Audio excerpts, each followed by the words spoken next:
വേണം എന്നുള്ളത് ഒരു വിദഗ്ധ അഭിപ്രായത്തിൻ്റെ മുമ്പ് തന്നെ നാട്ടുകാർ പറയുന്ന ഒരു കാര്യമാണ്. ഈ നാടറിയുന്ന മണ്ണറിയുന്ന ആളുകൾ മുഴുവൻ ഒറ്റക്കെട്ടായി പറഞ്ഞിട്ടുണ്ട്, ഈ മണ്ണ് പരിശോധിക്കണം, ഈ മണ്ണ് നിങ്ങളെ ചതിക്കും എന്ന് പറഞ്ഞതാണ്.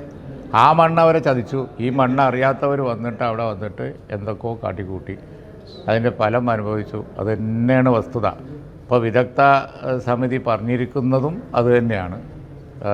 വിദഗ്ധ സമിതി പറഞ്ഞു എന്ന് ഉള്ളത് ഔദ്യോഗികമായ റിപ്പോർട്ടാണോ എന്ന് എനിക്കറിയില്ല. വാർത്താമാധ്യമങ്ങളിൽ വന്നാണ്. ഞാൻ കലക്ടറെ വിളിച്ച് ചോദിച്ചു, ഔദ്യോഗികമായി കിട്ടിയില്ല എന്ന് പറഞ്ഞു. പക്ഷേ ശരിയാവണമല്ലോ.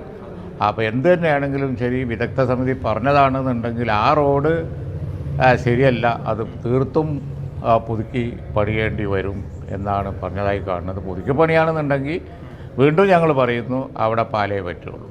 വെള്ളം ഒഴുകി പോവാതെ അവിടെ ഷോർട്ട് കട്ട് മെത്തേഡൊന്നും നടക്കില്ല. അപ്പോൾ അതുകൊണ്ട് പാലം വേണം. പുതുക്കി പണിയാണെന്നുണ്ടെങ്കിൽ പാലം പണിയാവുന്നതാണ്. ഈ കുറഞ്ഞ സമയം ആ ഒരു ഭാഗത്ത് ഇനി വർക്ക് എന്നൊന്നും ആലോചിച്ചിട്ട് കാര്യമില്ല. അതൊരു ശാശ്വത പരിഹാരമാണെങ്കിൽ പാലം വേണം.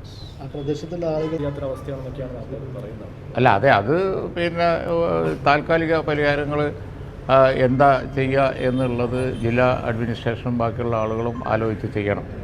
കൂടുതൽ പിന്നെ ഇപ്പോൾ സ്കൂൾ ഓർക്കുന്ന സമയമൊക്കെ വരികയാണ്. ബുദ്ധിമുട്ടേ ഉള്ളൂ, യാതൊരു സംശയവും. നമ്മളൊക്കെ ദിവസം അതിൽ യാത്ര ചെയ്യുന്ന ആളുകളല്ലേ. ബുദ്ധിമുട്ട് കുറക്കാൻ വേണ്ടി ഉള്ള പരിഹാരങ്ങൾ വേറെ ആലോചിക്കണം. പക്ഷേ ശാശ്വത പരിഹാരം പാലം വേണം. അതാണ്